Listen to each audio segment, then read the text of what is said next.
Sang Yan asks Sang Ji to invite Duan Joshu to dinner when he is free. He is not complaining, but really cares about Sang Ji. He will send gifts to Sang Ji on her birthday, good exam results, and holidays. That way, but never less for Sang Ji. Sang Ji suddenly reflected on whether it was not good for her to do so. After all, Duan Joshu had done nothing wrong and had always been kind to her. Duan Joshu held a meeting in the company, and he launched a Tianyan system.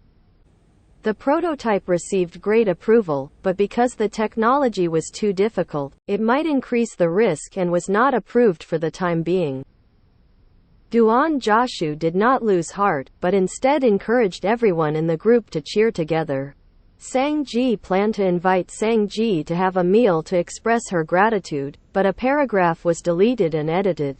Duan Joshu, who received the news, was a little speechless about the word you, so she called her directly and asked her if her phone was broken without the word you, unable to type it out. Sang Ji hurriedly found an excuse that Sang's father told her that people who were 5 years older than her should be honored, and Duan Joshu happened to be 5 years older than Sang Ji. Ning Wei quickly found a boyfriend. A suitor invited Sang Ji to go to the movies with her roommates. Sang Ji wanted to refuse. After all, she had an appointment with Duan Joshu on the weekend, but her roommate was looking forward to it, so she had no choice but to agree. Duan Joshu received the courier from Zhang Ying, turned around and threw away those things as garbage. He forwarded the last compensation to him and said that he would not contact him again. Zhang Ying was very nervous when he saw the news, but Duan Joshu completely ignored it. This time the new plan decided to join the Tianyan system, but it was very difficult, and Duan Joshu seemed to be unwell and not interested. In the evening, Sang Ji arrived at the restaurant he had made an appointment with, but Duan Joshu said that he had no choice but to go there, so he hurriedly asked his company address and rushed over.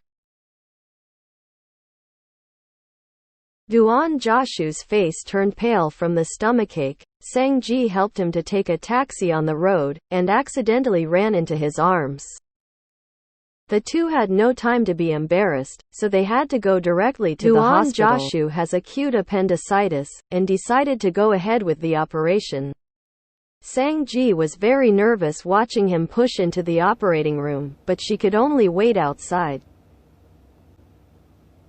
She knew that if it wasn't for her, Duan Joshu would probably last forever, not at all. Come to the hospital. Sangzi and Sangmu talked about the illness, and Sangmu felt sorry for the child and there was no one in the family. Sangzi was very puzzled. Sang's mother never talked about him with Sang Ji. At that time, his mother was ill and borrowed some money from Sang Yan's parents. Duan Joshu returned the money within half a year. Unfortunately, his mother still left. Appreciate the reasons why college has been so hard. After the operation, Duan Joshu urged Sang Ji to go back to school quickly, saying that there was nothing wrong with her. Although Sang Ji was worried and unwilling, she could only obey obediently. Duan Joshu thought of accidentally kissing Sang Ji on the forehead on the way to the hospital, worried that she would mind this matter. Sang Yan just called to express his condolences. Duan Joshu wanted to say something, but he still didn't say anything. Sang Ji finally decided to stay and take care of Duan Joshu, because if she was sick, Duan Joshu would definitely stay. Sang Ji was eating bread beside her, and Duan Joshu couldn't help laughing seeing her stuffing her mouth like a puffer fish. Duan Joshu couldn't get out of bed today, so Sang Ji wet a towel and wiped his face. Looking at his distracted face, Sang Ji felt complicated.